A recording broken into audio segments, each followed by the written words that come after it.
Honourable members, Deputy Speaker.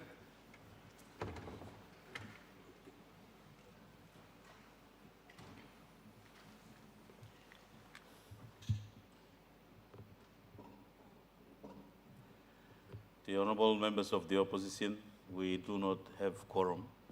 I therefore suspend Parliament to the further reading of the bill.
We have quorum. Honorable Member for Usinobundi will lead us in prayer. Thank you. Almighty, great, eternal Father in heaven, as you look down from your most holy throne of grace, together we rise before you with our heads bowed and our hearts raised unto you. Father, please do not count upon the basis of our righteousness, but upon your mercy, love, and grace. May you accept our humble prayer before you. Father, we come before you today representing our provinces, our districts, and the beloved nation that you have given us. I pray in the name of Jesus that may you bless our Prime Minister, our Deputy Prime Minister, our ministers, and our fellow Member of Parliament. I also pray that you will bless our opposition leaders and also the opposition members. Father, I pray for your wisdom, understanding, and knowledge to prevail in this house this afternoon, that together we may reason constructively regarding matters that are of national interest to our nation. With this said, Lord, may you take control of this floor, and everything that we discuss today will be to the good of our people that voted us in to serve them. With this said, Lord, may we pray the prayer that you have taught us. Our Father, which art in heaven, hallowed be thy name. Thy kingdom come. Give us this day our daily bread. Forgive us our trespasses. Lead us not into temptation. Deliver us from evil. Thine is the kingdom, the power, and Amen.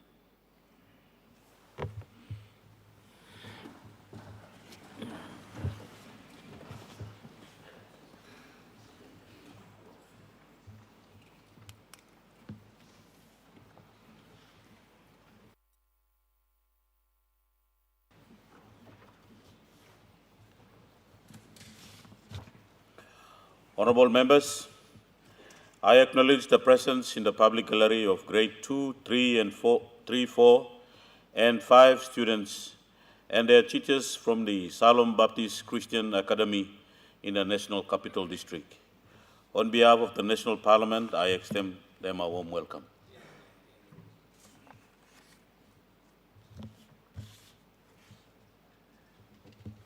Clerk, any petitions? Notices? Clerk?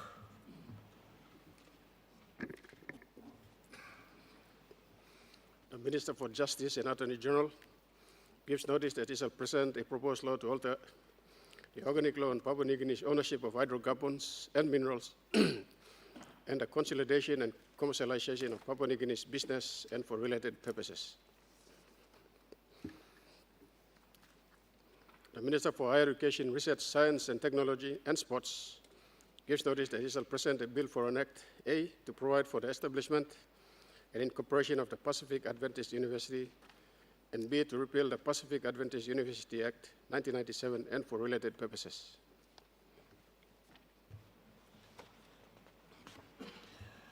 Honorable members, question time.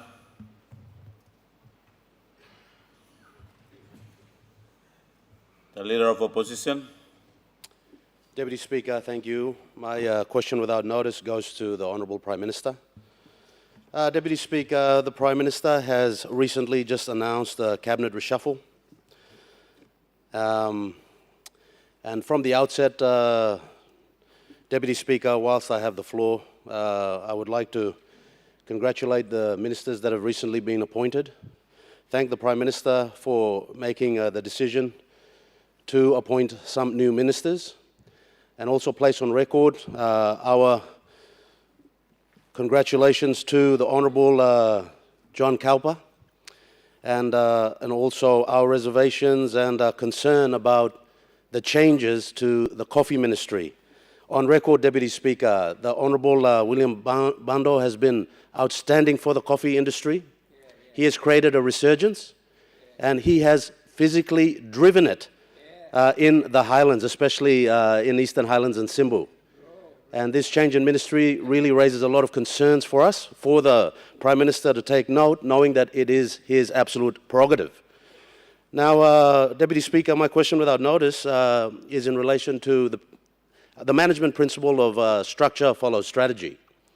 Now, with these recent changes, I myself, the opposition and the country would like to know what the Prime Minister aims to achieve with the changes in the recent ministerial changes to Cabinet, the new appointments, the reshuffle, and especially the changes to how planning, finance and treasury function. Mr. Deputy Speaker, we're a little bit concerned that removing the warranting function from treasury and allowing finance to be the sole department responsible for warranting and then for making payments, it offends our FATF reform agenda to get off the grey listing. That's the first thing. And then we're also concerned about what's happened to the state-owned enterprise. We've just sliced and diced the state-owned enterprise. We've given PNG power to another minister. We've allowed commodity boards to be under the purview of other ministers, and this creates a conflict of interest. So we want some clarity with respect to the changes that have affected SOE. So on that note, Deputy Speaker, we just want to know, consistent with first management principle of structure follows strategy, what the Prime Minister aimed to achieve with these changes, the Cabinet reshuffle and the new appointments. Thank you, Deputy Speaker. The Honourable Prime Minister. All right. Thank you, Mr. Deputy Speaker. I want to thank the opposition leader for asking a series of public interest questions so that those matters are further clarified to give into context the reshuffle that has taken place. Mr. Deputy Speaker, we are 8 months from the issue of REITs 2027.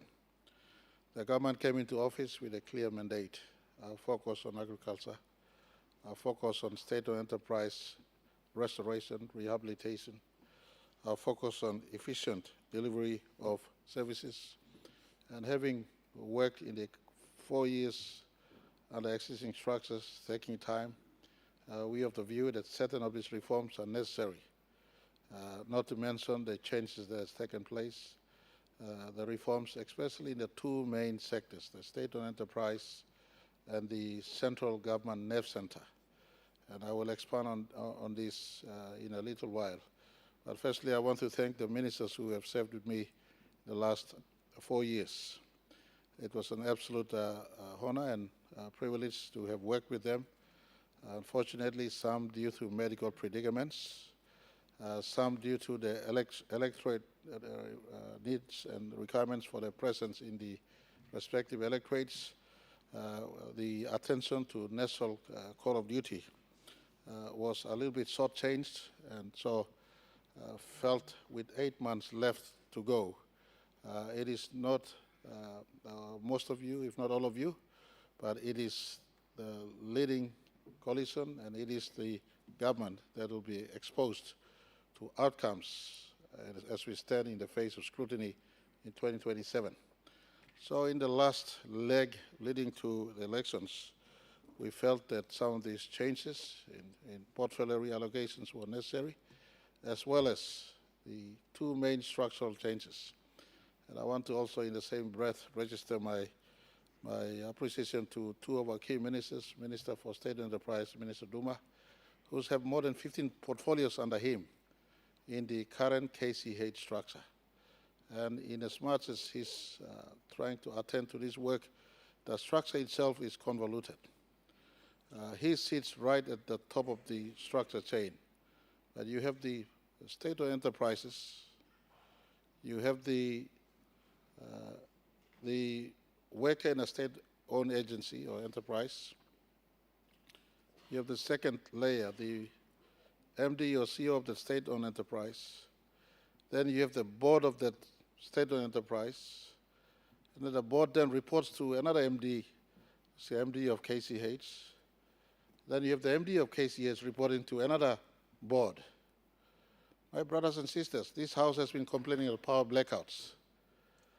And we are trying to address some of the short change and the opposite beliefs in the current structure that is in place.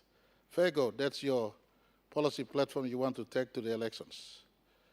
But it will be idiot of me to see the current structure not delivering to income, and with greatest respect to the minister responsible. 15 portfolios, by the time he comes around to the next one, events may have overtaken.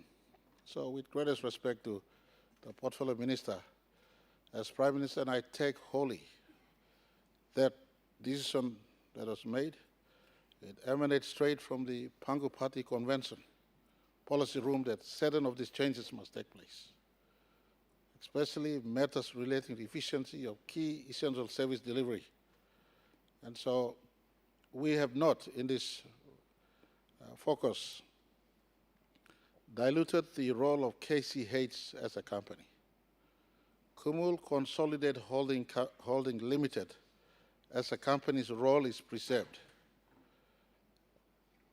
But we are now removing the couple of layers. Reform is still on foot, underway. And this Parliament, if need be, to amend the law, we recommend for a change. The Minister for State Enterprises remain as the Minister responsible for Kumul Consolidated Holdings Limited. But the Minister will also be responsible for the companies that are under him. One or two companies, for instance, in this case, when PNG Power in its chronic stage, it is not carcinogenic for use of medical word in terms of the sickness of PNG Power. Not carcinogenic, it is cancerous. Stage 4 cancer. So something needs to be done in PNG Power. Minister Duma has tried his best, but a structure that he's worked with, and has been part of the process. So I felt another brother minister work with him on the side. He still has custody over the Kumul Consolidated Holding structure, but by Prime Minister's determination, the policy oversight, not the business structure, but the policy oversight, be lended to the new minister. He takes an arm's length view into what is happening in PNG Power. And so the minister now appointed to oversight PNG Power as a case in point has an arm's length and policy view, and the business structural view still relates to the minister responsible for KCH. So that is the intention. Just to remove some of the bottlenecks. As I said earlier again, you have the KCH structure, you got the last I count was about 8 layers, if not 7 layers, where if a policy instruction goes down, it takes 8 layers to go down to the operational area, and it takes 8 layers to come back up to the final decision makers, whether it's at the boards, or eventually the 8th one is where cabinet sits, approving AOPs, or annual operating plans. So it is sort of in this vein that the reforms are made at KCH in the same spirit. The central government agencies, planning, treasury, and finance. Nothing against the 3 ministers. But a system, for those of you who have been with me long enough in Parliament would understand, out of one, these 3 were created. What used to be only finance ministry or department before, in the 80s, 70s, and 80s, it became finance and planning, and later planning on its own, it became treasury and finance. And I think 10 years ago it became treasury on its own, finance on its own, and planning on its own. Now the 3 departments, these are central departments, instead of operating by nature of their own definitions, their wordings, planning to plan, finance to finance, and treasury to manage the economy. 3 of them have also functioned as printing checks for central government, running programs instead of departments, provinces, districts, or agencies running programs. The 3 have been caught in the quagmire of small picture and not the big picture. Planning, for instance, supposed to be only holding the medium-term plans and Vision 2050s. The Reset 2050 clearly sees, and not from James Marabe, but a pool of experts who were brought in, including NRI, including TI, headed by prominent sons of our country and daughters of our country. They felt that something drastic must take place in the central government. Planning's writing hundreds of checks, Treasury's writing checks, finance writing checks. Sometimes we all get crushed in these three sectors, so we're trying to now distance. Planning, you don't get bogged down in writing checks. You hold the big plan of a country and measure submissions against the plan. You prepare a budget. Treasury, focus on revenue, focus on macroeconomy, control the disbursement through the budget management committee process that sits every week. Treasury's role as chair of the budget management committee still remains. Every week they chair this, they give up authority to finance. This is the quantum of the expenditure, this is the spend, this is the ceiling. It is within budget. The budget management committee is staffed or filled by Secretary Planning, Secretary Treasury, Secretary Finance. They meet every Tuesday, 10 o'clock to 12 o'clock. Sometimes I drop into those meetings. Most times, Treasurer chairs. So that work of Treasury to control the lead in priority expenditure remains as an oversight. The warranting function is really a cash management tool. So we've now brought back warranting function. Earlier it used to be with Treasury Secretary. Treasury Secretary is now brought back to Finance Secretary, again based on recommendation by the Reset 50 people. They said this is an important tool to make sure we don't overcommit. What is in the till, what is in the Guinea public accounts, matched with what is budgeted for, then only one point of reference in as far as cash transaction. So easy for accounting. Easy for us to monitor, follow. Whoever's in the wrong, easy to catch up with the wrongdoer. So those were streamlined in the interest of where we are today. We hope that these streamlines increase efficiency in central government so that whoever comes into government in 2027 settle into a structure that is saving for service delivery and support in an expeditious manner without compromising good governance and allowing for the process to run. I want to also indicate that National Monitoring Authority, National Monitoring and Coordinating Authority, is not to usurp the role of national planning. National planning has custody of the medium-term plans and all sector plans. NMCA is not to, again, run around with a heap of public servants to do monitoring job.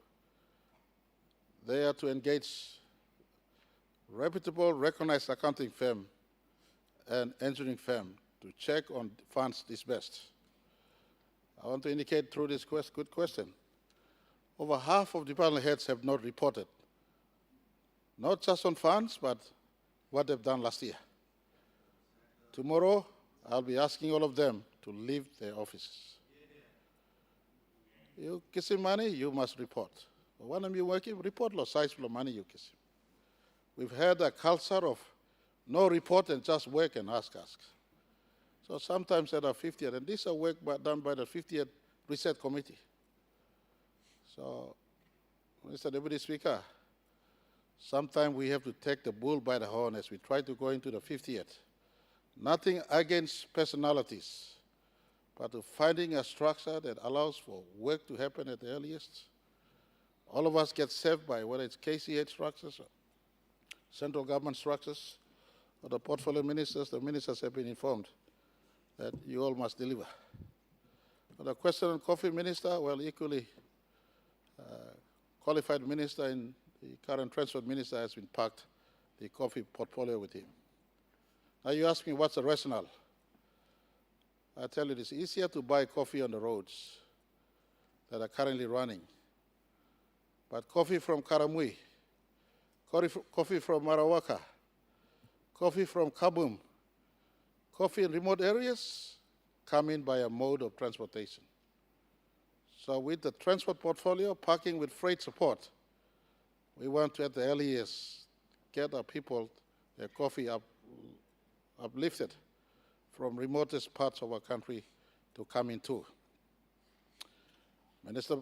The former minister, I thank him, he did a good job in the coffee sector. He was the second minister for coffee, and I'm 100% certain he will do a very good job. And following on from Deputy Prime Minister's job at the immigration, a lot of work that needs to be done.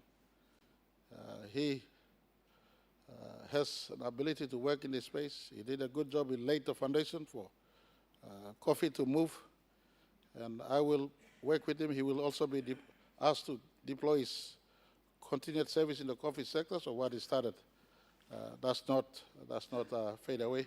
I will support the new minister to do this job. There are rationales in those appointments, and I want to thank in closing those who served in previous capacities and the current new ministers coming in. I will work. I've told all of them that in the next 8 months, I will abandon my diplomacy in allowing the ministers to work. I'll work through the ministers. I'll also be checking on department heads because we want to progress some of these things that need to progress at least up to 2027 before the elections. Thank you, Mr. Speaker. I hope this is sufficient. We have a supplementary. Governor for ECPIC. Thank you, Mr. Deputy Speaker. My supplementary is in relation to these changes to Treasury and Finance.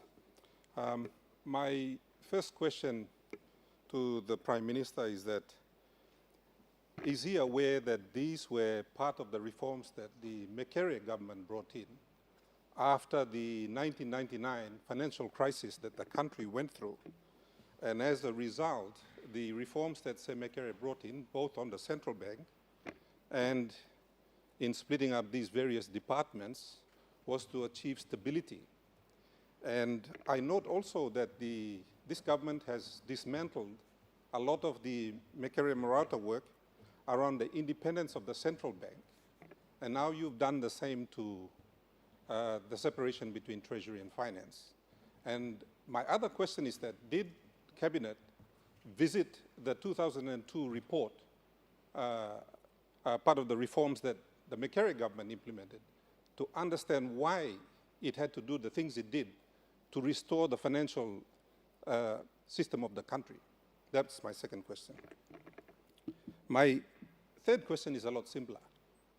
If the Prime Minister and the Cabinet wanted to undo the Makerere reforms, the easiest thing to do would be to amalgamate Treasury and Finance, so you can sack one of your ministers and have one minister less, and you would have one minister in charge of Treasury and Finance like we did prior to 2002.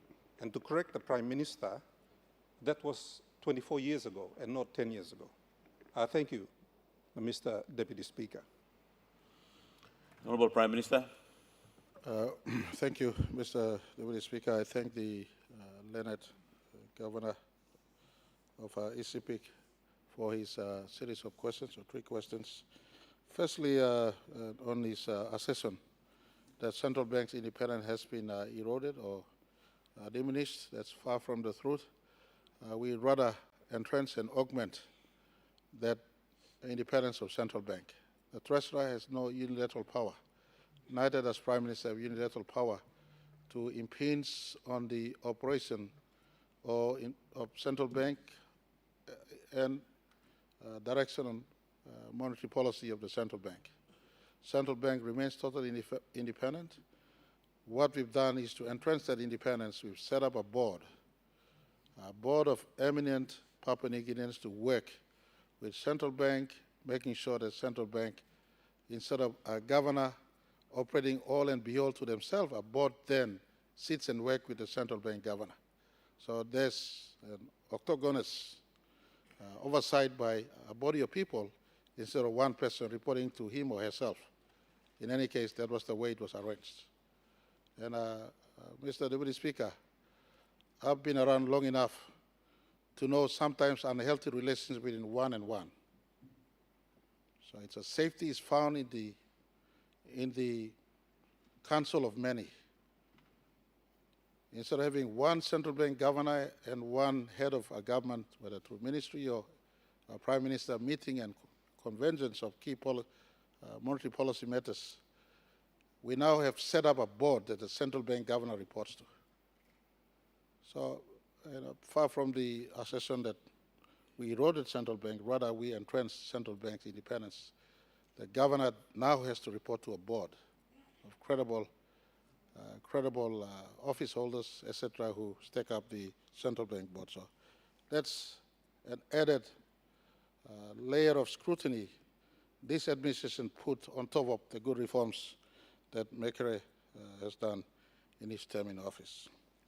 On the issue on the also assertion that the structure of one minister in finance and treasury was a good structure, maybe then yes.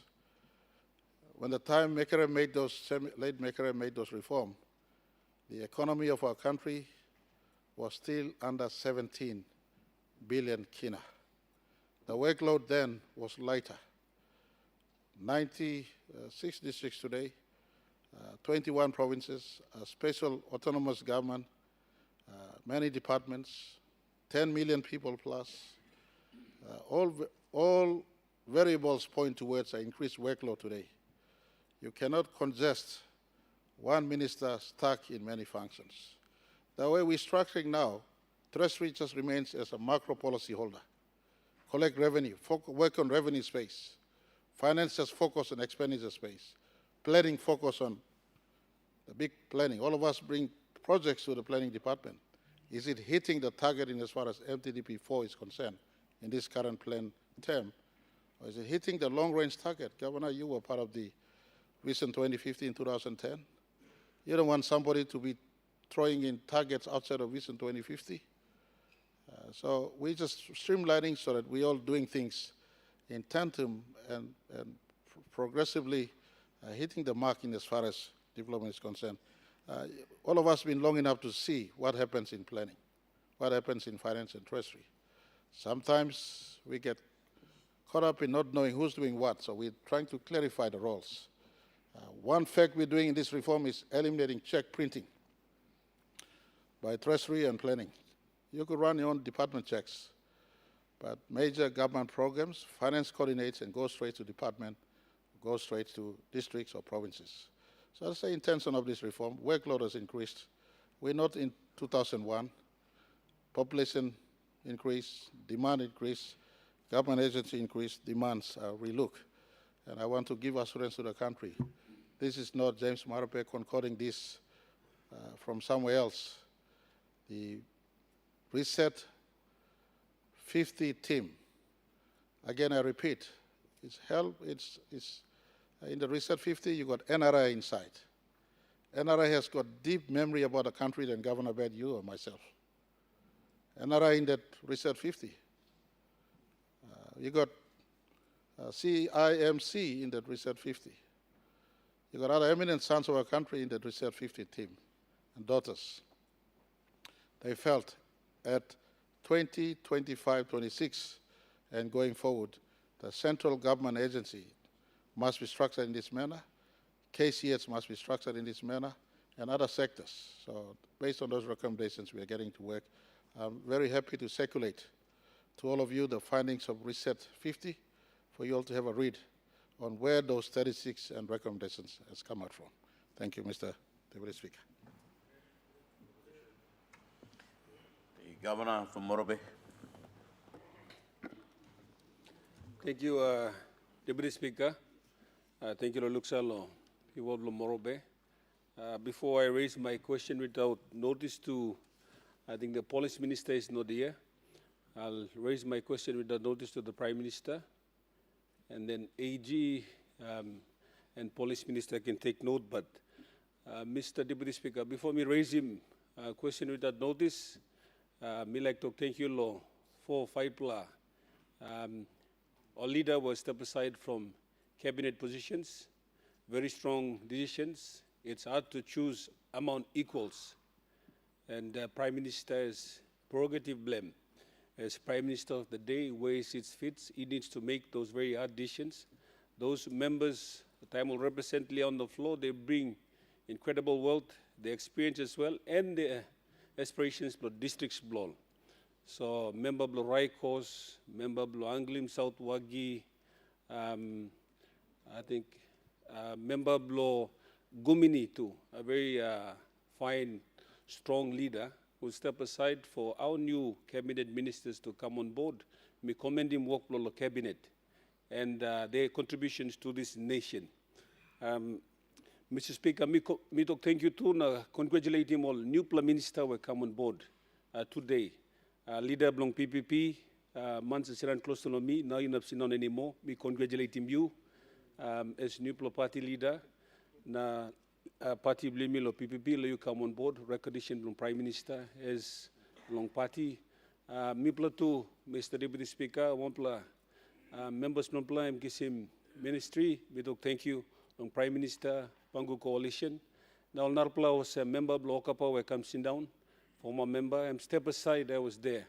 I'm step aside, Lola Remonar Prime Minister come now has been brought in. We commend him all people blow. Occupy as well as Kerwagi, on the strong ploman come kiss him walk, lo one walk, lo me blow Simbu. Simbu olim na Simbu kiss him back. Thank you, Prime Minister. Lodisla. One them all Arpla colleague leaders and prerogative long, Prime Minister. Thank you, Deputy Speaker. Prime Minister, my question without notice would have been to the Police Minister. Today, Deputy Speaker, I look him law and order inside the country, now I'm go west. Very west, to the degree where when you drive outside and you just have a small accident, the chances of you getting ransacked in the vehicle is 99.9%. And along the island highway, you may look him, time will track put down. This will pass him before, well, man, so look at him track, you come, kiss him, cargo, blue him, no gat. The day it capsizes, people already damaging and checking you and looting the vehicle as well.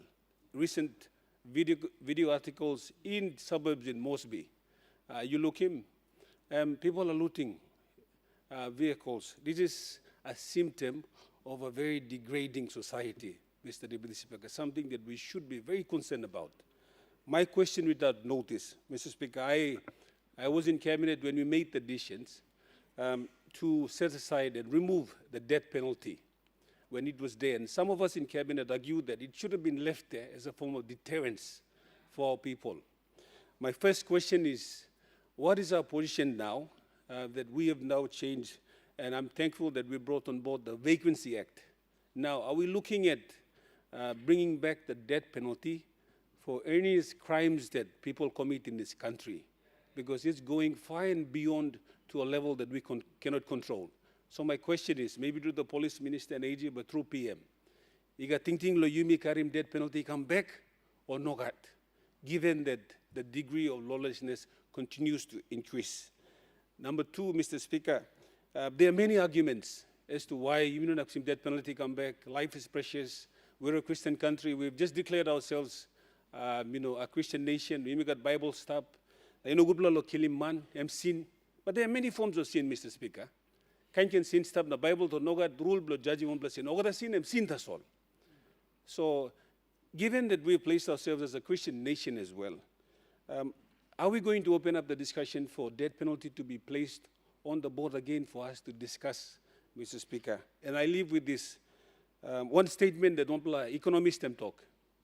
One doctor can kill him, one man in his one lifetime. One engineer can destroy one bridge in his one lifetime. But a politician can kill an entire country. And that's something for us to consider.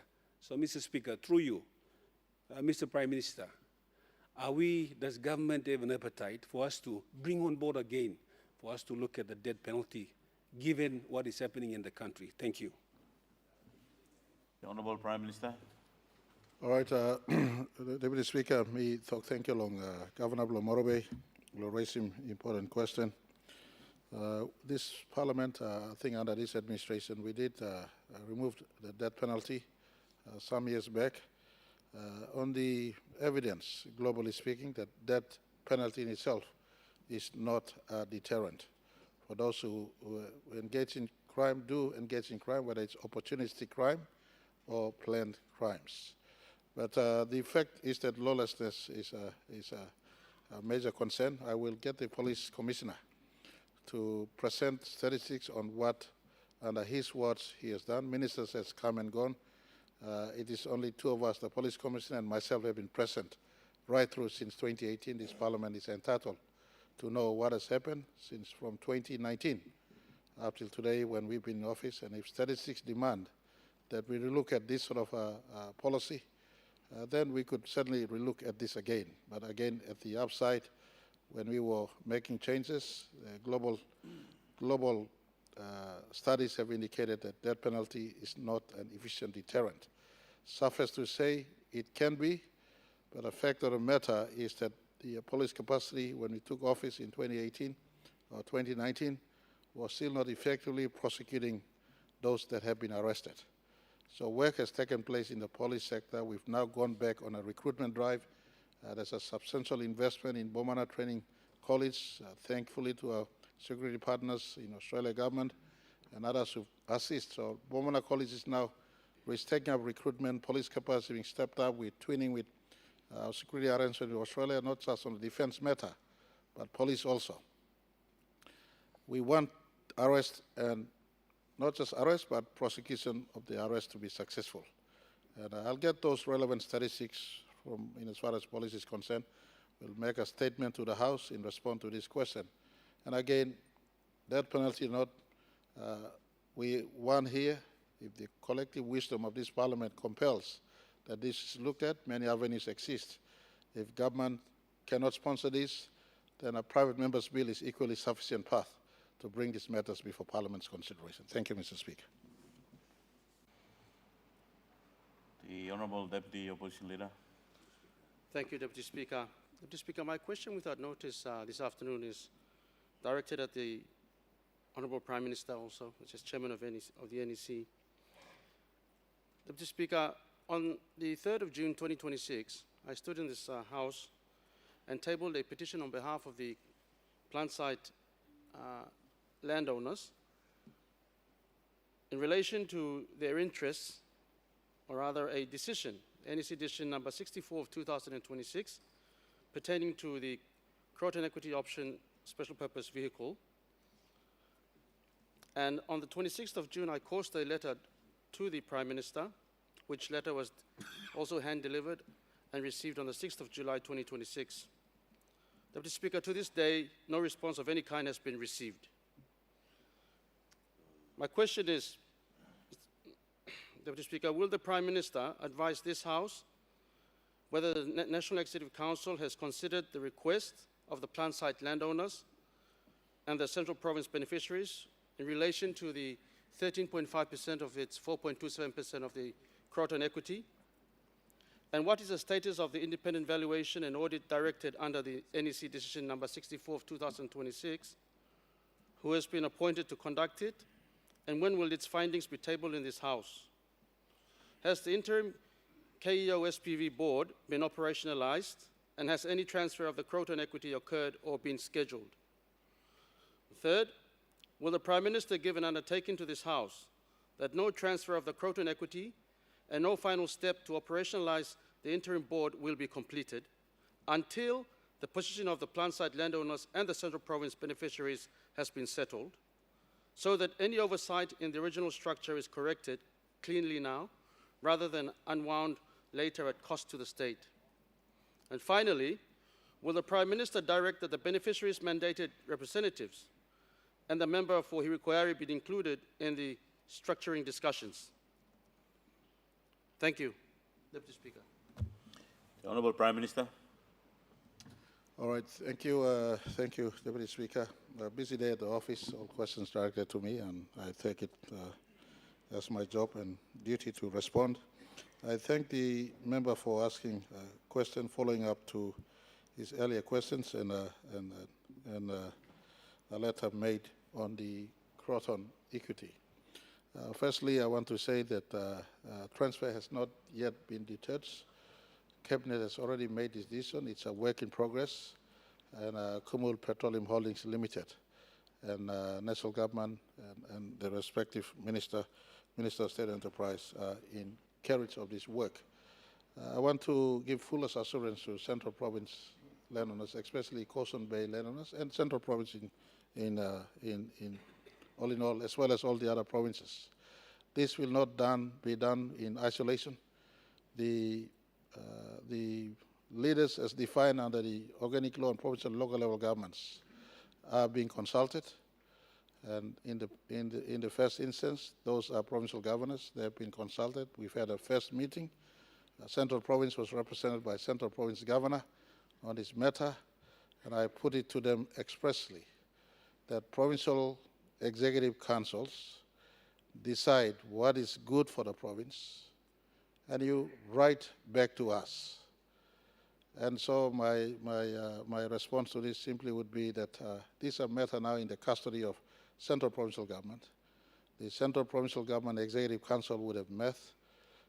The Central Provincial Government Assembly would have discussed, and your choice, whether you want it to be part of a structure or you want it to be completely on its own, there will be no dilution whatsoever in the total stake you have. The total stake is already agreed in the Kokopo UBSA. There will be no dilution of your stake to other beneficiary parties. For the interest of perpetual sustainability, and I have a paper I will present after this on MRDC, on clearest evidence of perpetual success by lumping all benefits together instead of spreading them out thinly. So I did indicate to the governors who were present, you have a choice of a structure that is unified where your presence is on the board, including an amendment to the cabinet decision we had where we had rotational, Central and Gulf and Western were rotational. We said, no, we could make it permanent. You are permanently part of the new structure.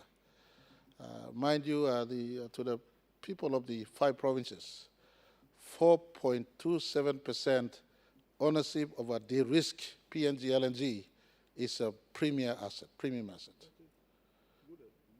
So you can take it and you can spend it every year, up to you if you want to do that.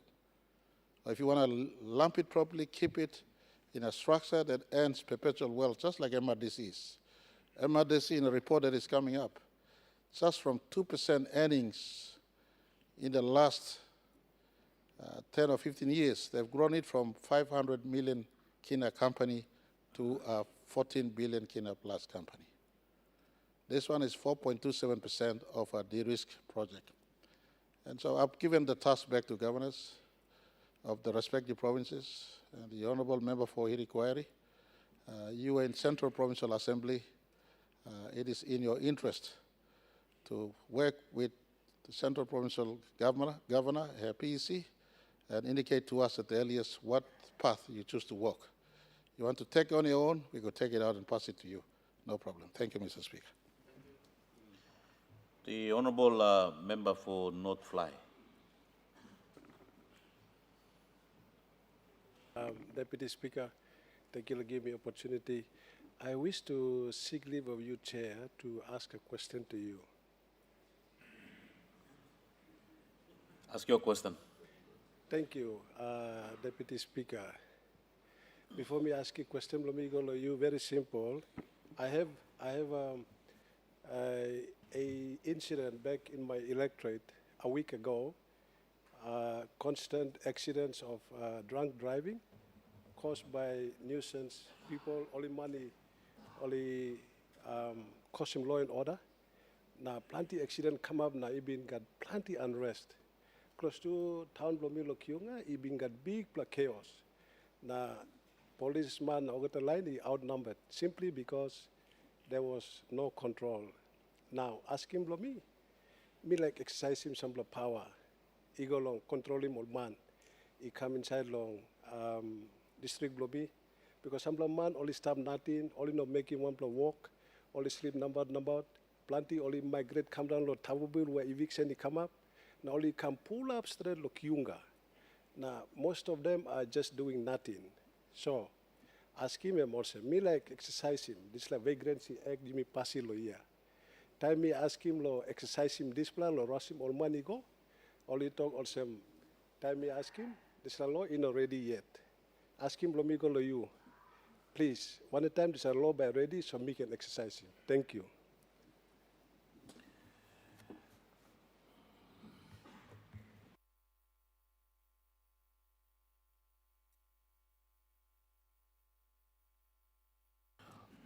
Honorable Member for North Fly, your question is taken into consideration.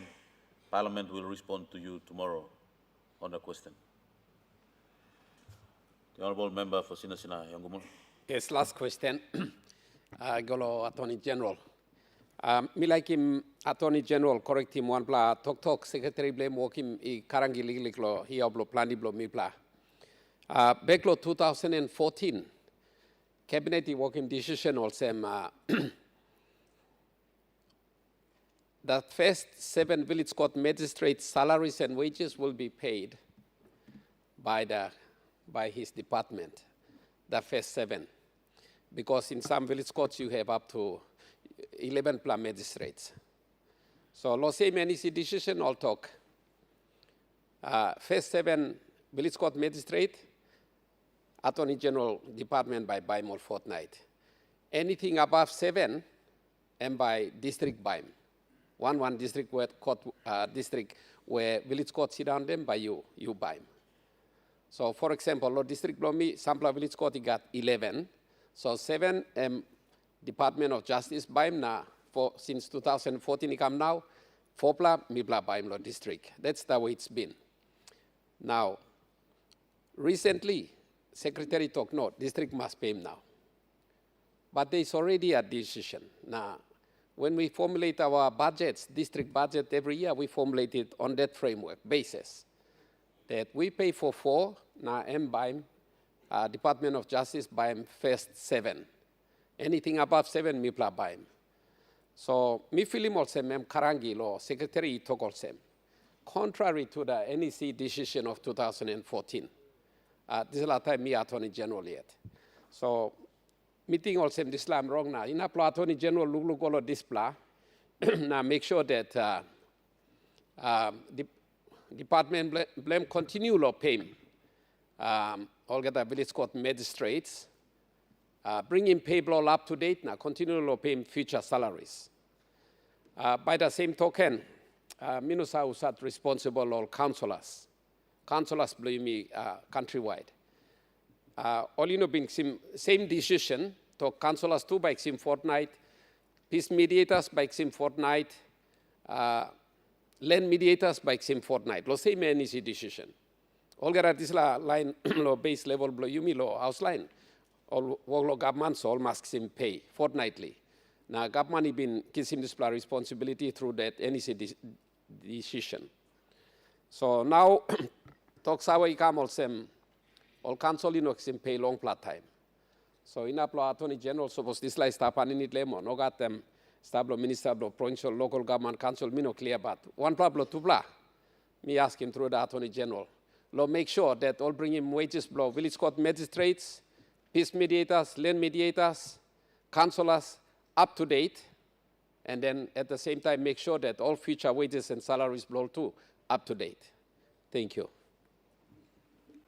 The Attorney General. Thank you, Mr. Speaker, our Deputy Speaker. Thank you, Honourable Member Blongsina Sina Yongumuli asking a good black question. This la question him Olman Mary long inside long Papua New Guinea. Only like lo aram answer blongeno and in something go straight.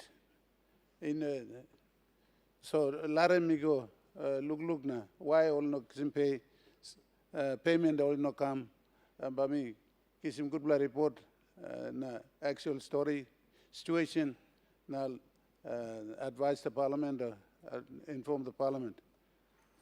Thank you. Place on notice and I will answer it then. Thank you. Honourable members, question time slips. Papers, the Honourable Prime Minister. Mr. Speaker, pursuant to statute, I present 2024 financial statements of the Mineral Resource Development Corporation. Mr. Speaker, I now ask leave of Parliament to make a statement in connection with this report. Is leave granted?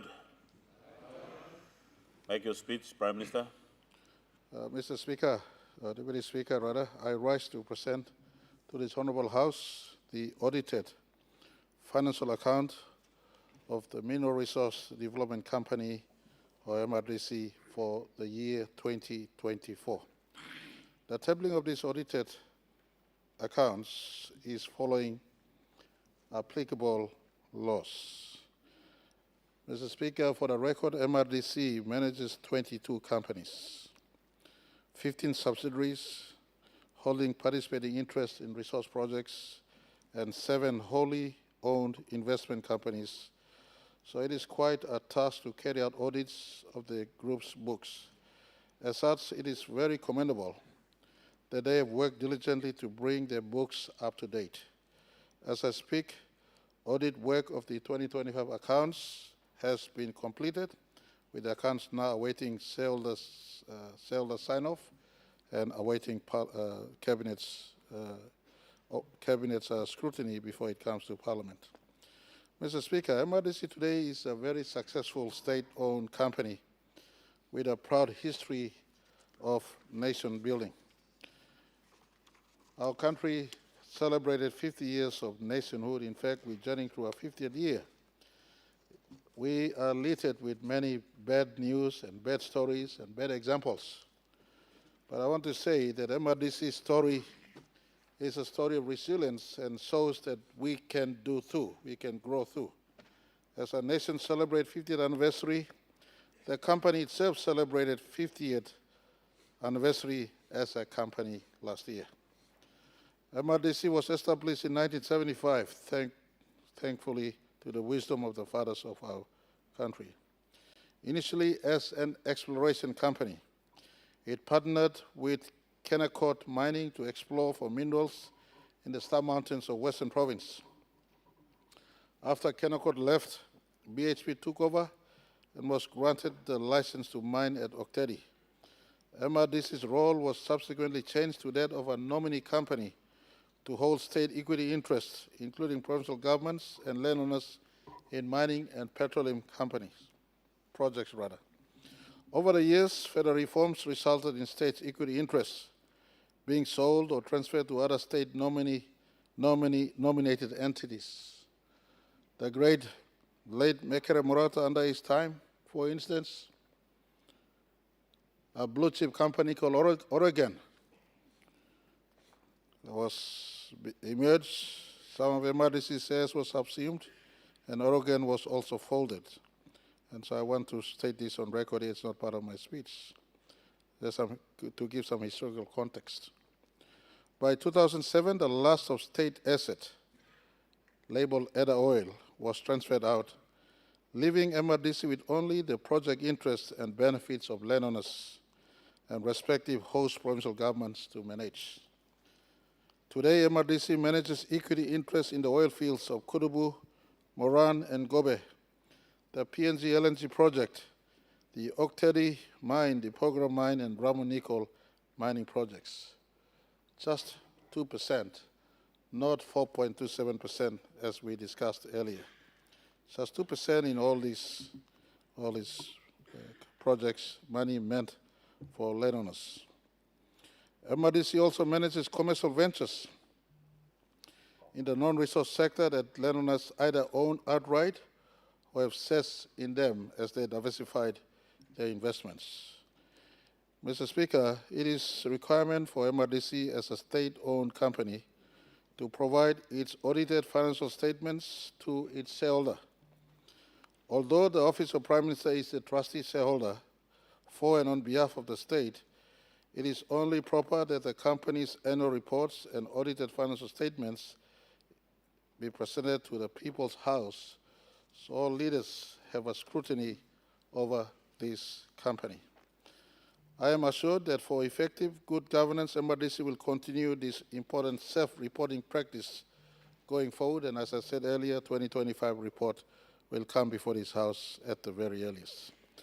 MRDC subsidiaries as corporate trustees are required under each of their trust deeds to provide the audited financial statements to the minister responsible for the administration of the Oil and Gas Act.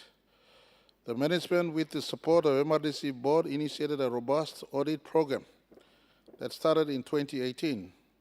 However, the schedule of this program was significantly impacted following the onset of 2019 COVID-19 pandemic. The following 2 years was effectively lost due to impacts of the pandemic. Other factors contributed to the delay in the completion and certification of the audits, including technical accounting issues raised by the auditors, as well as resource constraints faced by the external audit firms themselves. In 2024, MRDC revised and implemented a more aggressive audit schedule, diligently working with external accountants and auditors to expedite the progress of the audit processes whilst ensuring integrity and compliance. The audits for MRDC Group were carried out by the Big Four audit firms in our country in accordance with international accounting standards. Mr. Speaker, I am pleased to report that the audits of MRDC and its subsidiaries have been completed up to 2024, and in fact, as I speak, up to 2025. A significant achievement is that the audits of MRDC Group for periods 2020 to 2024 are all unqualified, meaning that the accounts are in order, proper records have been maintained, and there are no material issues within the stated financials. All approved and signed annual reports and associated financial statements have been lodged with the Register of Companies as is required under the Companies Act. Mr. Speaker, in recent years, MRDC has been undertaking a process to identify and implement reforms to its ownerships, governance, and management structures. Consultations of these reforms began in 2017 with views sought from important stakeholders in the industry, including landowners.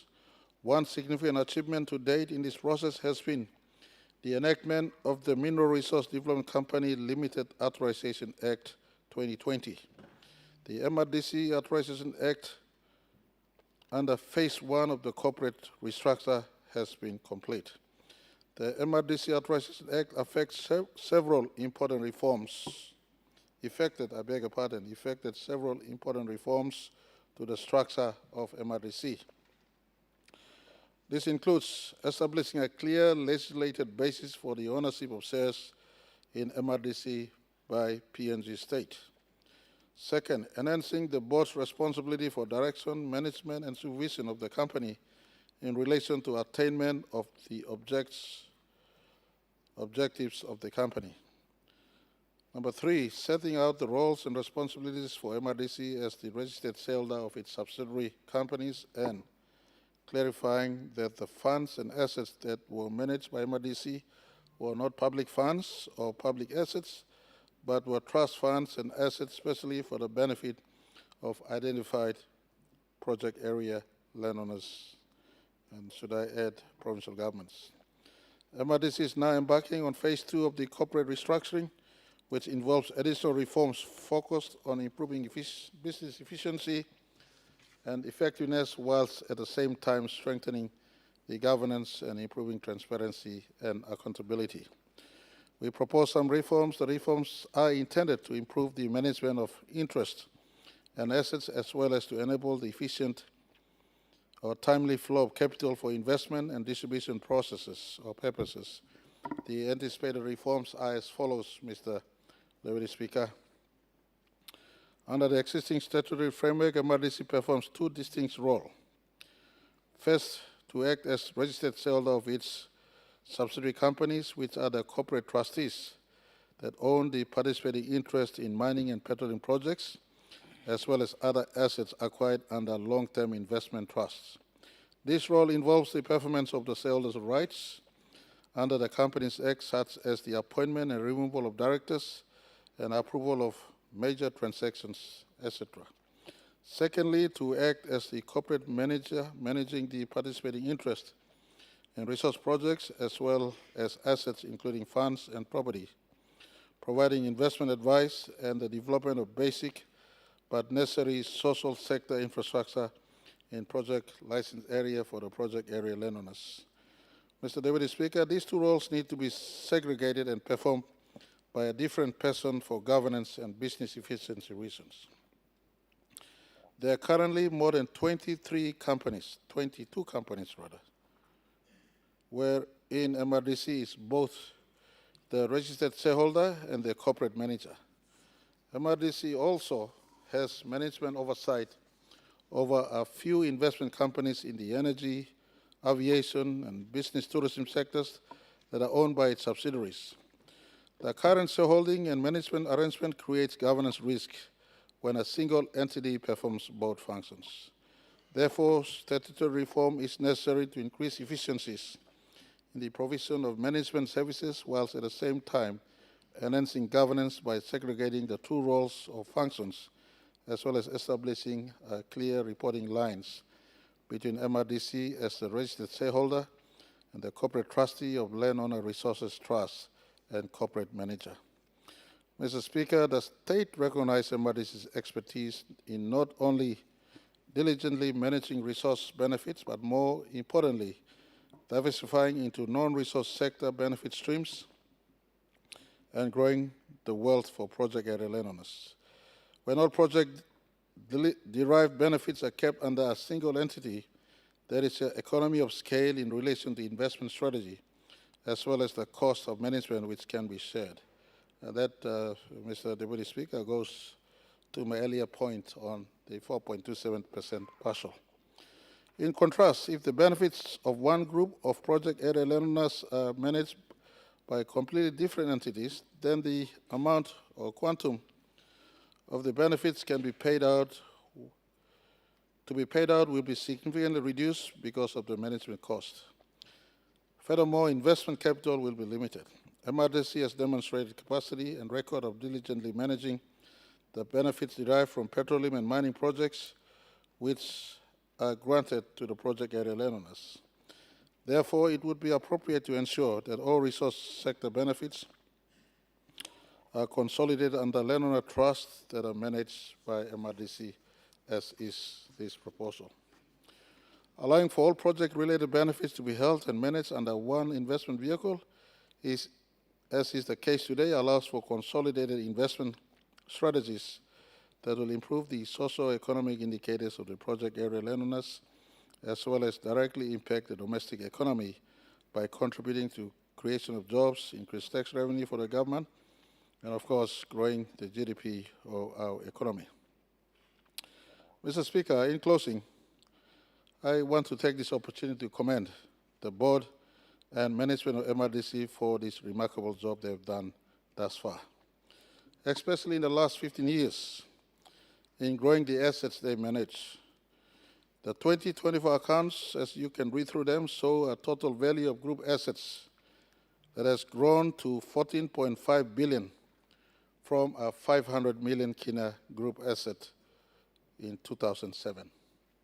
Who says PNG cannot have success story? This is possibly amongst the biggest success story we have in our country, where landowner group of funds have grown from a 500 million kina company in 2007 to right now at 2024, a 14.5 billion kina company.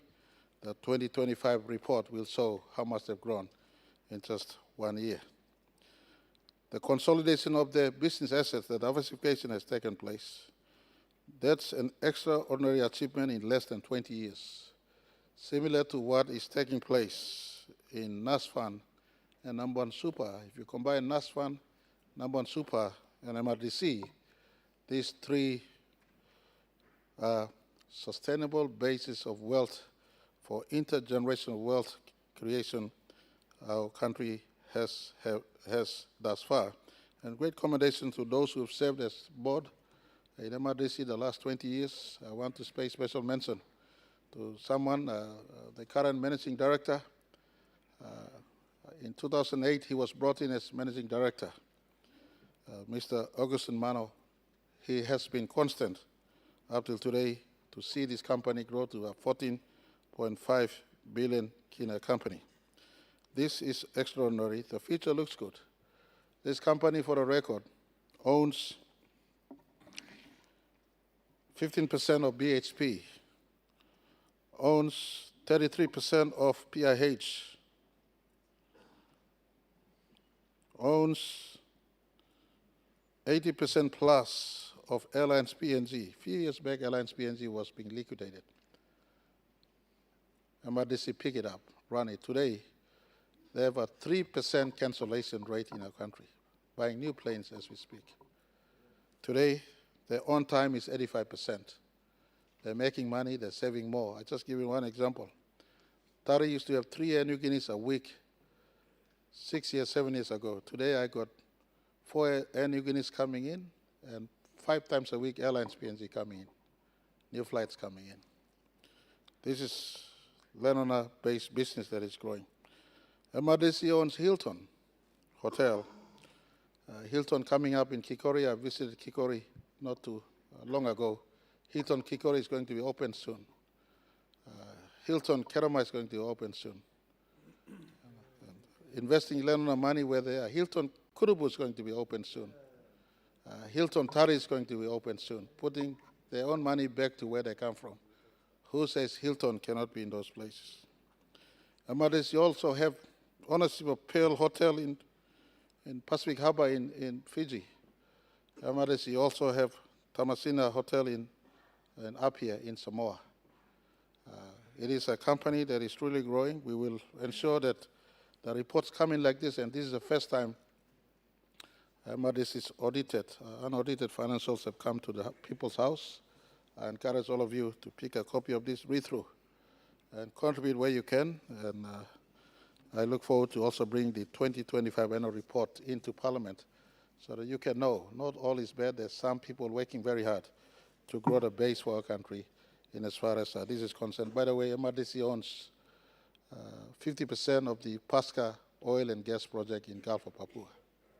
So this is landowners' fund being put into investment, whether in oil and gas project, in mining projects, in airlines project, in hospital project, in hotels project, truly diversifying. They're looking now also to move to Kokopo. Member for Kokopo, I want to thank you for your leadership and governor to make sure they work to partner East New Britain Development Limited to pick up investment in tourism in Kokopo, East New Britain also as part of the focus to reinvest back in the country and as far as supporting provincial governments and other landowners is concerned.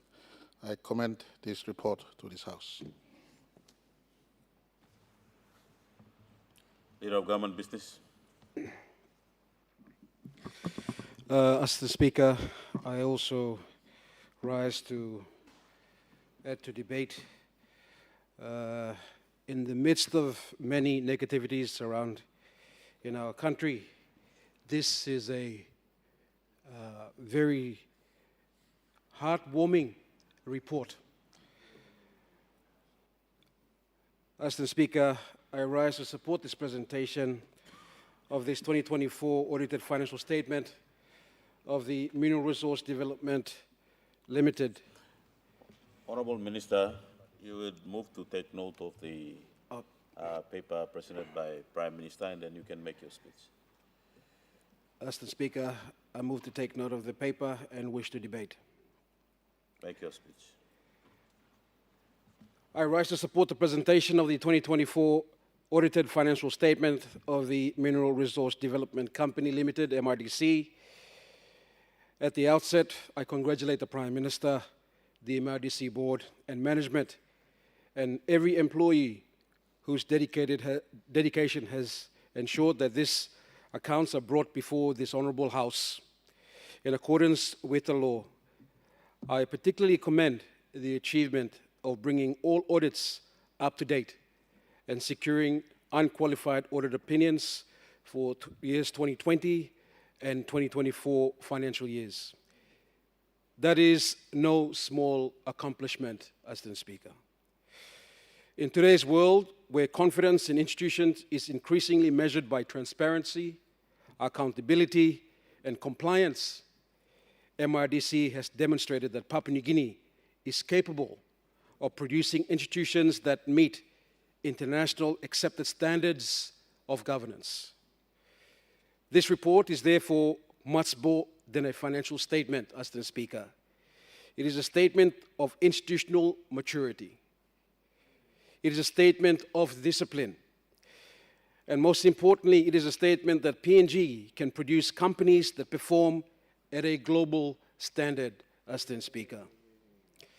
Too often we measure ourselves against our challenges. Today, we should measure ourselves against our achievements.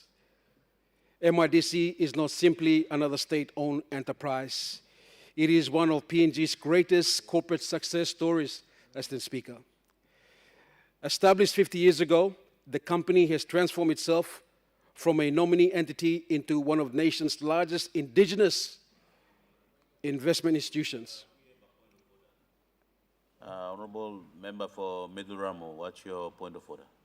Sorry, me interrupt him, Minister. Can I address him, Chair, or the acting speaker or deputy speaker? Thank you.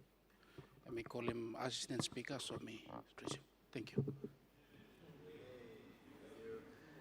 Honorable Member for Miduramo, your point of order is in order. Honorable Minister. Thank you, Deputy Speaker, and thank you, Honorable Kamdaru. As I stated earlier, the figures themselves speak loudly. From approximately 500 million in assets in 2007, MRDC has grown to 14.5 billion in 2024. That is a significant increase. That is a significant confidence.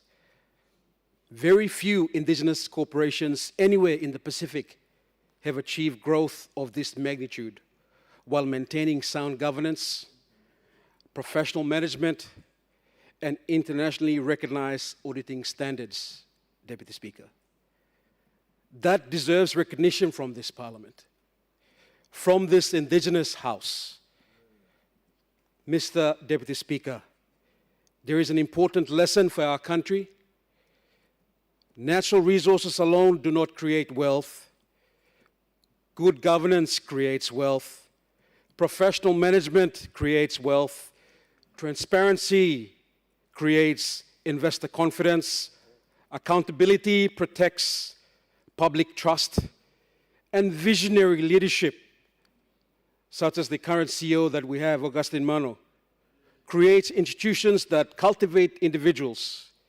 This is precisely what we should be celebrating as we are celebrating 50 years of our nation still within this year of 2026.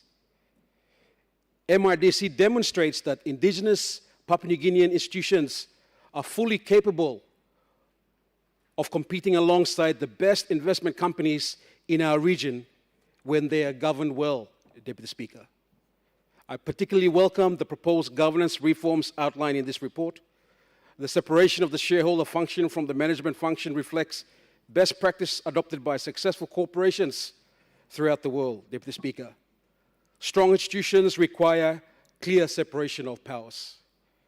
Good governance is never accidental. It is designed, it is legalized, it is practiced every day throughout disciplined leadership.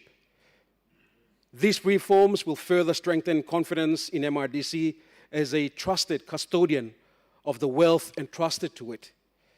Deputy Speaker, this debate should also challenge us to change the narrative about Papua New Guinea.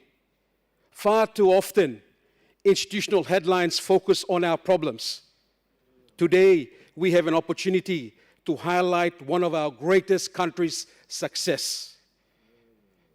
MRDC is evidence that Papua New Guinea possesses the intellectual capability, professional expertise, and corporate leadership necessary to build world-class institutions, Deputy Speaker. This company is a lighthouse of indigenous success.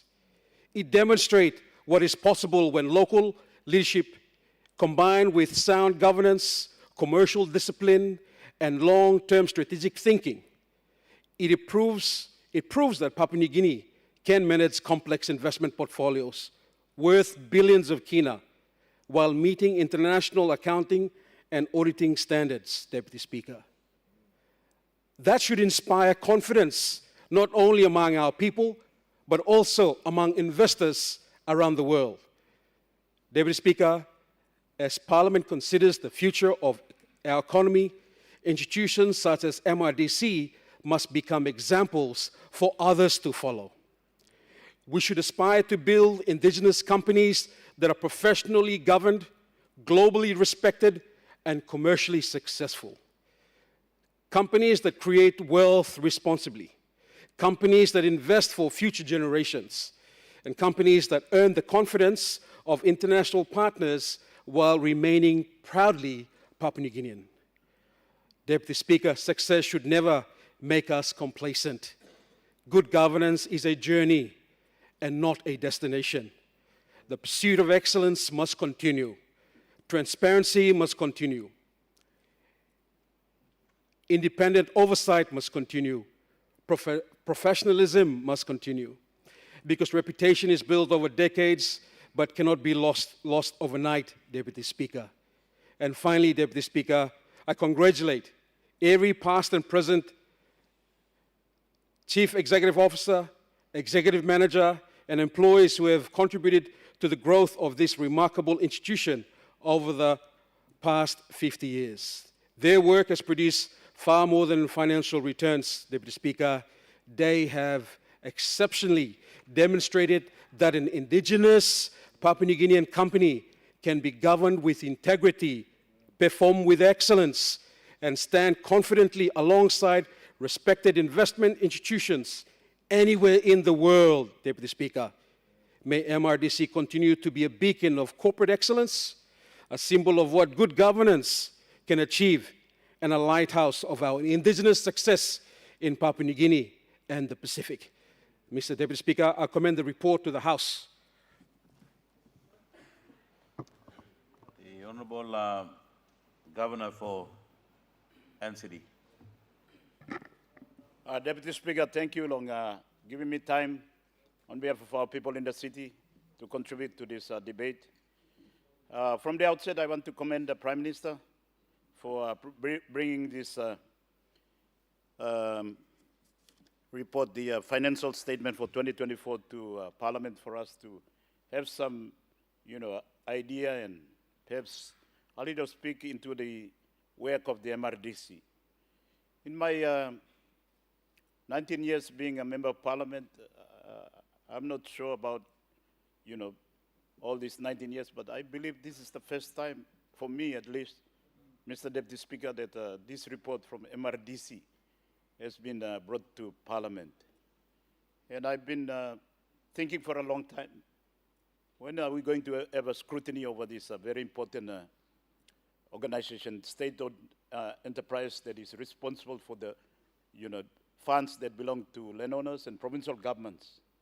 They have a board, they have management, and maybe they report to the landowners.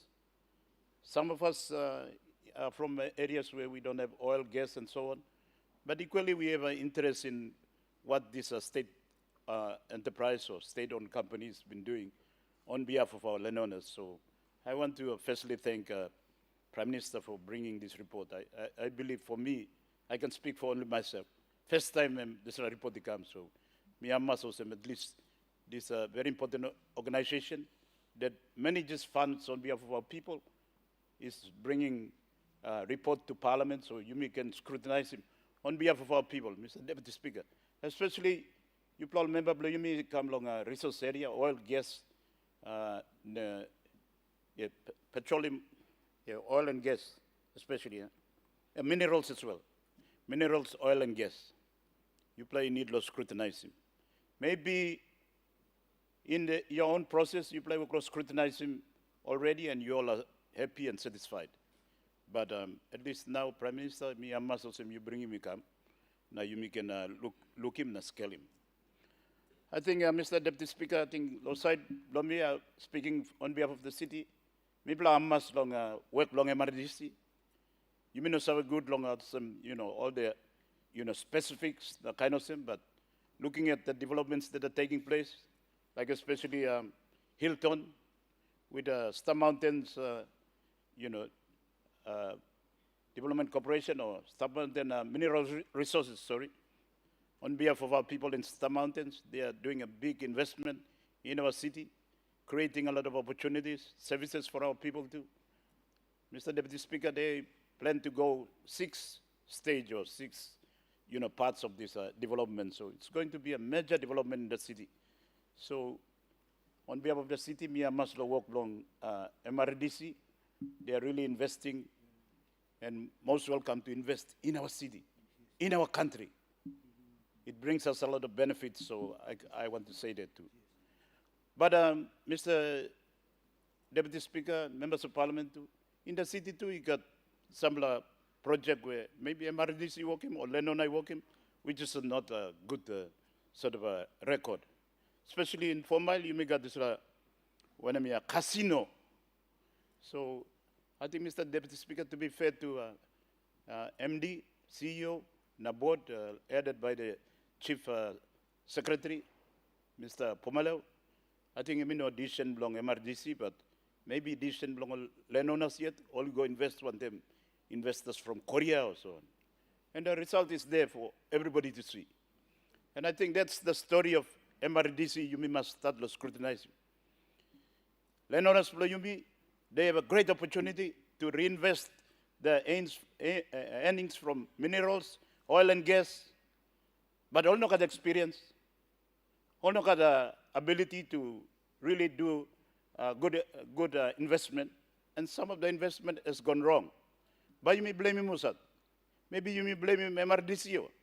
I'm no guide him all good. So we have this disaster of 4 Mile. What's going to happen to that investment there? How the landowners are going to recover their money that they've invested in that, at the time a very good project, or they thought it was a good project that turned out to be a disaster. And all this investment too, now you can look into, on the other hand, Prime Minister talked, investment in BSP, that's very positive. Investment in airlines PNG, investment in PIH, very good investment. But I think for me too, Mr. Deputy Speaker, members of Parliament, me thinking too of some investment like out there in Fiji, there's a Pearl Pacific. And me yet, it been go before long 2013 with former Prime Minister and Mr. Member for Yalibu Pangia. Now, me no understand him logic about this investment because it's about 40 minutes away from Suva. When you are flying to Fiji, now you arrive when you're Suva, how are you going to, what will be the compelling reasons you by goal get along 40 minutes away? You've flown maybe 5 hours from PNG, maybe so many hours from the US or Hawaii. So some of this investment on behalf of our people, you must scrutinize him. All board, MRDC, you must scrutinize him. The investment, you must make him good. The business is growing well, but maybe it could be much better. I'm not trying to blame the current management. I'm just speaking generally that, there are risks that are being taken. It must be subject to scrutiny. And board long, MRDC must scrutinize all this investment properly because maybe now Prime Minister talk, it's gone up to 14.5 billion worth of investment or assets or belong MRDC. Maybe the potential could be more. So this is where Mr. Deputy Speaker and members of Parliament, me know I'm an accountant now, me by subjecting this law, kind scrutiny. This financial statement here, maybe all accountant, you like got, forensic mind, you like looking Maria, but me plus some I'm trained lawyer, yeah. I have to look at, the law side or looking at, okay, what's the portfolio? Have they reported on this portfolio? Like, for example, it's a company that's primary role is to manage equity interest, royalty, development funds, for local landowners and provincial government. So 3 areas responsible again: wealth management, commercial investment, community development. Maybe there should be a report in these 3 areas to come. Maybe it come to board finish, the body ammas, but it should come to Parliament too. So you can scrutinize him, so you can help him along. Supporting board or supporting management, so this company, which has a great opportunity to really invest once in a lifetime or once in a generation benefits for people from minerals, oil and gas in real-time development that contributes to affordable government, affordable country, contribute to this generation and future generation. Mr. Deputy Speaker, members of Parliament, you must have these resources are, non-renewable. And by pennies here, minerals by pennies, gas by pennies, oil by pennies. Our people will still be here. So this is an opportunity where we must manage their funds well. And this brings me to perhaps a point where me like when I'm trying to conclude long and me talking me no one auditor. These are all statements about the Goikan. So how about you me plus right or wrong? This could be a bigger potential or greater investment. So that's why it would be a bit more proper to make that type of statement about how the investment is going. These three broad areas that MRDC is responsible for. So you can scrutinize him properly. Landowners and provincial government, you play involved long and you can scrutinize him properly. And me plus some zero balance. Me can look stuff too, and we just beneficiary. Me by just amass the solo investment, but we are all equally responsible for our people. So we must all have a say. I think the point I want to say now in conclusion, perhaps, Mr. Deputy Speaker, members of Parliament, is that this MRDC, I'm also, it's like, how do you call it? Babysitter. Babysitter below Lenona company. Yeah? So since 1975, I'm working kind of business. Now role blogging has become a babysitter. So, Mr. Deputy Speaker, members of Parliament, Prime Minister, when I'm time by babysitter and finish all company below Yumia, petroleum resources, Kotubu, Star Mountains, mineral resources, Gobe, when I'm time by come up adult, mature, Sanaplo, all yet, make the right decision for themselves. By emergency and by babysitter forever. Is that the equation? Or then we work it out properly so that you'll be babysitter forever. This is your role. This you play by staff unneat long, MRDC forever. But if you may behind him, natural progression of human being, you may parents babysitter go na. Time you go 18 or 19. By me play initiate him, you come up man or marry now. Go and grow out and, face the world. So me, Skellimos and Prime Minister, at some point of time, you blow line law cabinet, both two blow MRDC. You must finish the babysitting. Get our people, all the Lenona company, get the management of the world. Maybe they will grow and become bigger. And they will realize their potential more than now all babysitter stuff and MRDC. Me like Mr. Deputy Speaker and members of Parliament. I think you may look long land on a company. Me look at some online lawyer. They are testing that frontier. All no stop. You need long babysitter long babysitting long MRDC. They've decided to go out. And now they're investing in Australia. They're going to New Zealand. They're going to Europe. I think they're going to America too. Because they dare to get the best management around the world to come and partner them so that this once in a lifetime, Lear gold by pennies, and Mylania. And by pennies, what are the future generation going to sustain themselves on?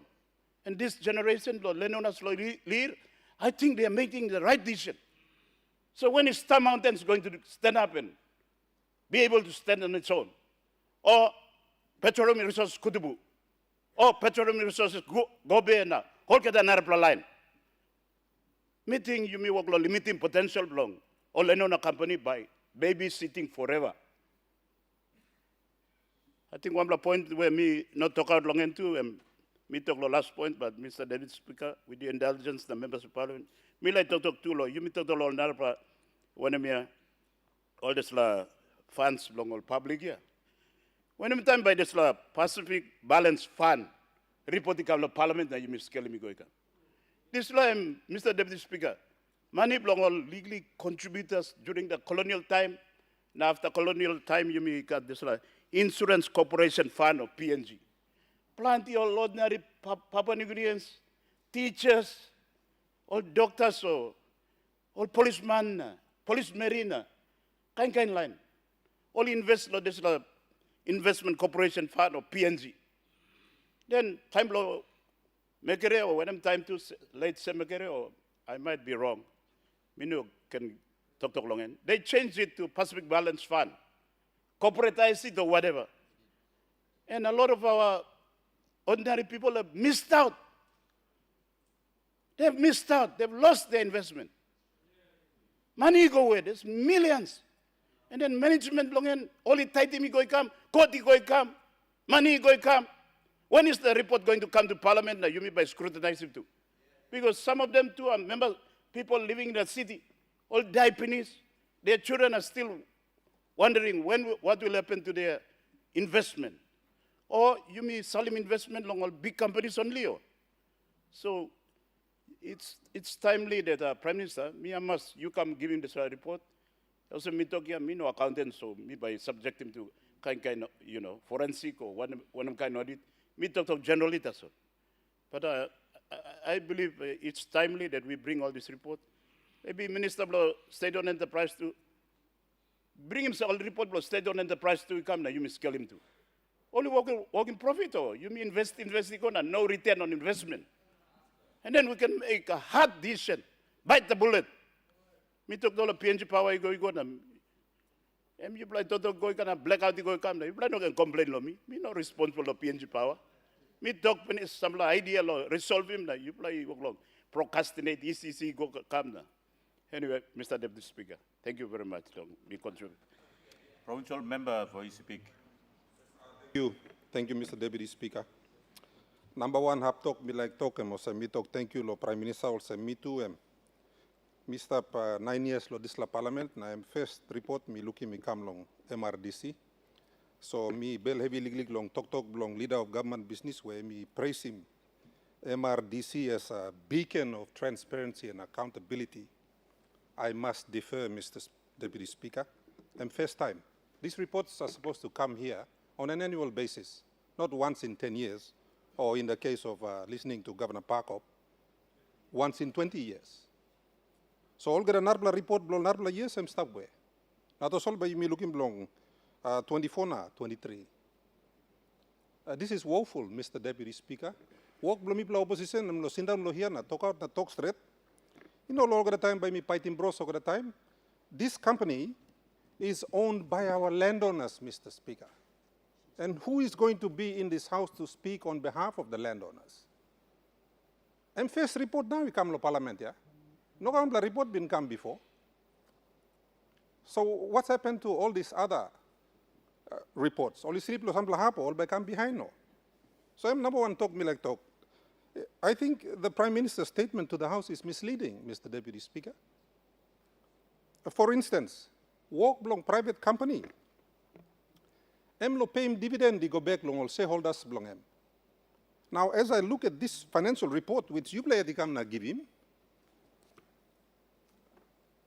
when I look at the statement of comprehensive income, this company made a loss of 22 million in 2024.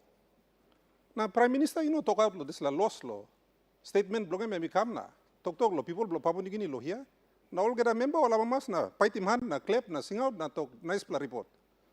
But it made a loss. It didn't pay a dividend to the landowners. And that's in 2024. So all narbla year, pay dividend long landowners or no got. I would have liked to see in the Prime Minister's report. Honorable Governor, we have a point of order. Governor for Hela. I just want to correct Governor Bet with due respect. This is MRDC report. MRDC does not, it's a management company, does not pay dividend to landowners. Subsidiaries are the ones that hold assets and they pay dividends. So let's not mix up with MRDC report, a management company, plus subsidiaries, 22 subsidiaries that pay dividends. Just want to correct. Honorable Governor, your point of order noted. Honorable Member for Isipik. Well, that's what we should have been informed, Mr. Speaker. We've been I'm speaking to your report, Mr. Prime Minister. This is your report. Page 4, yeah? Page 4, stop, yeah? 22 million net loss. Stop. And the other thing, Mr. Speaker, nowhere in this report does it state that there's 14 billion in assets. Net assets lo here long statement of financial position, I'm to 462 million. That's all. So if there are other reports that constitute a part of this report, by rights they should have been presented here on the floor. Only no present him on Narpla report. Now only call him 15 billion lo here, or 14 billion lo here. Now inside lo here long, statement of financial position, net assets and 462 million. That's all. One kind of same net assets been stopped long, 500 million long 2007. I'm still one kind low now. So this is misleading. Suppose only like presenting all report below this la full 14 billion, that should have been brought to the floor, Mr. Speaker. Report MICAM lo here, MBLO 462 million that's all statement. stop inside law. This la report we only give him lo here. And in qualifying, suppose you look you go long, statement long, accountant long all where me put him lo backside page. The accountants themselves have said, and I read the accountant's own statement in their own letter, which is attached, where only talk them, there are other information, I missed up the last paragraph, where it is in connection with this report that they did not see, Mr. Speaker. I'm stop inside law here, Ernest and Young, law letter blown law backside here. And I think it speaks to some of this other information which I believe was not presented today. Only present him half that's all, only call him Narla number. So, Mr. Speaker, Mr. Deputy Speaker, me like point him out all this blah. Deficiencies namel, na differences namel, or statement lo Prime Minister, na statement where stop inside lo this la report where we have been given. They are different and they are contradictory. Thank you, Mr. Deputy Speaker.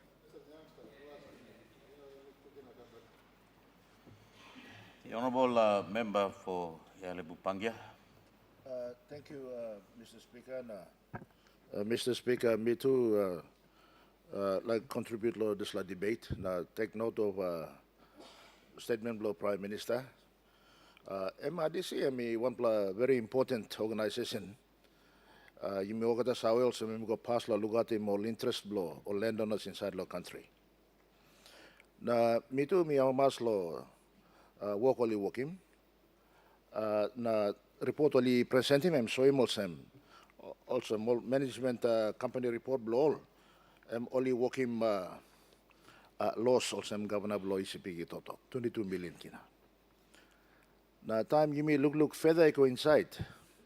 Also management company taso. I assume that they are getting fees from the companies that they are managing on behalf of the landowners. Also revenue blow.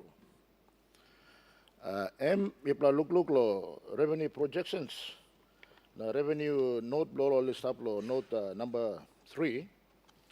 And we clearly saw him also. Revenue olixim lo total income blow lo 164 million kina lo one play year. Management fee am 28 million kina taso. Low income blow this law company. Na oli totok lo revenue olixim lo ramu nickel am 117 million kina. Must mean also time oli salem nickel lo seb lo distribution income law, MRDC law, this let's say. So time you look him this plan, me look him also big play revenue come law Ramunico. Management fee tasol 28 million kina. Tasol Ramunico buy must buy mogate expenses finish na salem net value blow money due law MRDC ko. So meaning also law understanding blow me yet. MRDC does not carry any overhead to manage that particular investment. So all narabla overhead must come up lo MRDC blow management fee blow all landowner companies only manage land 28 million kinaya. But when you analyze the account further, lo there's 28 million kina only work hard lo make him blow current revenue come MRDC. Salary level blow go over 25 million kinata so salary. it goes to show that there are very highly paid people in there. Highly paid people to earn 28 million as revenue. So, efficiency of an organization is measured by how they control cost against revenue that they get. So, M1 plus Tintin also, Prime Minister also trustee, can look how sit down with the management and clear him good. Only spending plenty of money to Maslow, look at him all yet. Law, you may complain law, this law, they got plenty issues, law, management and more landowners, that's all. I think within reason is reasonable expectation law. You may also state, say, law MRDC. Now, second issue, law, me also, you may too, you got relationship with them plan the old landowners, now some landowners are complain lo you me. Lo some all grievances only got lo management blow, MRDC managing all assets blow, now all companies blow. The few landowners who are favored and who are, of course, getting the prominence in this management arrangement. But large bulk of the population of landowners are not given the same attention, where it is their right. Look how does the company managing investment law.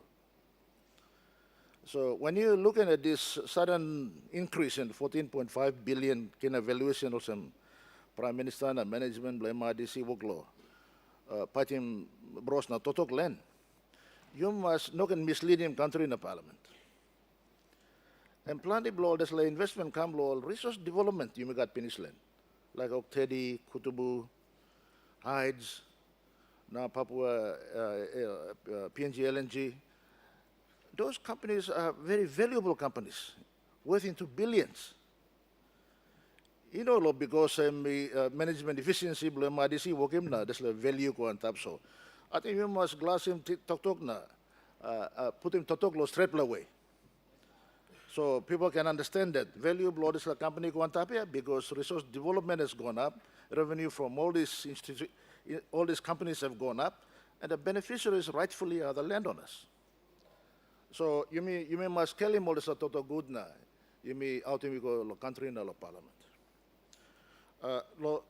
Issue of landowners, Mr. Deputy Speaker, meeting also there's a governance issue blow. Look at the interest of landowners must be very clearly defined. Where even minority interest groups in the landowner companies need to have an avenue where only can out him Bellevue blow. Plenty of blow, they all shut down. Okay, maybe give me some money to you shut up and sit down. I mean, good blow, suppose only one bell na work that's all. Some tribes are minority tribes, so they have been marginalized. So, meeting also MRDC as a management company, I'm got a fiduciary responsibility. Look at him, one interest blow, all these landowner groups. So, the issue about accountability to the landowners and reporting to the landowners, and in particular, the appointment of the directors of those landowner companies. Some of the time, people are planning a story. Also, only meeting law, kind up where all landowners cannot attend or are not able to be present to have their say or cast their votes. So, meeting was trustee one time government must sit down good and talk. Meeting must happen law this time law display yeah. 1 year financial reports must be submitted. Now the landowner can go na. Rightful landowners can go na out in Tintin blow na, accept him report na behind Karmigam law this parliament. So I think you must try to improve him law this side. Now, second thing, Mr. Speaker, some appointment by directors is very important. Like any public company, the shareholders have the right to vote. They must vote to make sure that the director represents their interest in those particularly landowner companies that all landowners you own him land. Me tin also this line come up to us. Me play just bulldoze him some blab me play talk him right, some blab all no mas. Na plan the all landowners work logo on, give him kind of neville all department, all ministry, na ministers about to. Mean also all minister na department working work. Tasol, I think mipla work law, behind him law, mipla deliberately avoid him. This la passing law, appointment process law, rightful way. Now, second thing is, Mr. Speaker, law investments. MRDC was a management company, work law pineapple investment, working investments on behalf of these landowner companies that they are managing for the landowners and of course the directors of those companies. But unlike Nest Fund and Number One Super and Defense Force Retirement Fund, there is not a third party who is assessing those investments or proposals that they are putting forward to the directors. Some proposal you miss our some government system too, you miss a karam natin a paper na subim lo iblo minister na departmental head. Whether they will be of value to the landowner groups or not is another thing. So I think Prime Minister and the government should think about adopting the same process like Nest Fund and Number One Super, where there is an investment manager, independent investment manager, who will review the recommendations of the management company like MRDC. And I talk also, yes, there is a good return on that investment, so we are recommending to the board that they should make the investments. Now, Governor Horace Parker just mentioned one example of that poor investment decision. The abandoned casino project in Morocco. And you may drive past go come every morning, you miss out, yeah? Now, I'm certain and very certain that there are many other investment decisions like that that are not being reported properly, that we are all unaware of. So, me urging government, the Prime Minister or some trustee, make sure you may appoint him independent investment manager, scrutinize him, assess him, all those investment proposals, so I call all landowner companies. I think the same should apply to some law investments, law provincial governments too. You may provincial government, law district level too, you may say, okay, investment, nothing. Maybe assess them good, but these are public monies, Mr. Speaker. These are public monies. We are accountable to the public or the shareholder or the landowner. It is in their interest that we are making this investment. They have every right to know. Money blowly go low on a map. So me urge him also, me good law report, me amamas also, me MRDC working some good law work, but there's a lot to improve on. Also, you may out to him also sing out na amamas natin na. You know looks well all heavy stuff land. So plenty heavy stuff, plenty all work stuff you are outstanding yet, but amamas also this report come to Parliament that you may scrutinize him this law. And I will look forward to the report of 2025. Thank you, Mr. Acting Speaker and Deputy Speaker. Thank you. The Opposition Leader. Thank you, Deputy Speaker. Just a short contribution to the debate. Mr. Deputy Speaker, just on record, I think this is the second time that the government has brought in financial statements on behalf of MRDC. We commend them for the efforts and also asked, in light of some of the debate points, that the 2025 financial statements be brought in at the earliest. Mr. Deputy Speaker, as I look through the financial statements presented by our good Prime Minister, there is no component of the financial statements that says anything about the environment, social and governance, ESG. And this is this is compulsory in financial statements that are presented across the world, Mr. Deputy Speaker, and presenting that as a component of the financial statements, the audited financial statements for MRDC, would help this Honourable House ascertain how much of the monies managed by MRDC have translated into investments for the people in terms of their human capital development, and what's happening in their areas, Mr. Deputy Speaker. In some of these resource-rich provinces and towns and districts, there's hardly any development. So the Honourable House has to know, for the billions that these landowners, they have every right to benefit, how many of them have gone to the best schools globally? how many of them have become professionals as a result of this investment that is benefiting the nation? And this is something that MRDC has to take seriously and expand its reporting to cover ESG component. The world standard, Mr. Deputy Speaker, in terms of investment development for landowner funds into a sovereign wealth fund is Norway, where 35 years ago they uncovered the one and only natural resource, an oil well in the middle of the sea, and now they own the largest sovereign wealth fund worth over $2 trillion in the world. So that's the gold standard for investment performance. And I take note of the directors of MRDC who have, according to the Prime Minister and from reports, have effectively grown MRDC, Mr. Deputy Speaker, since its inception in 1975. However, more needs to be done, especially benefits to the landowners who own this resource. And there is my succinct contribution to the debate. Thank you, Deputy Speaker. Governor, the question is that the question be put. Those in favor say aye. Aye. Those against say no. Ayes have it. Leader of Government Business.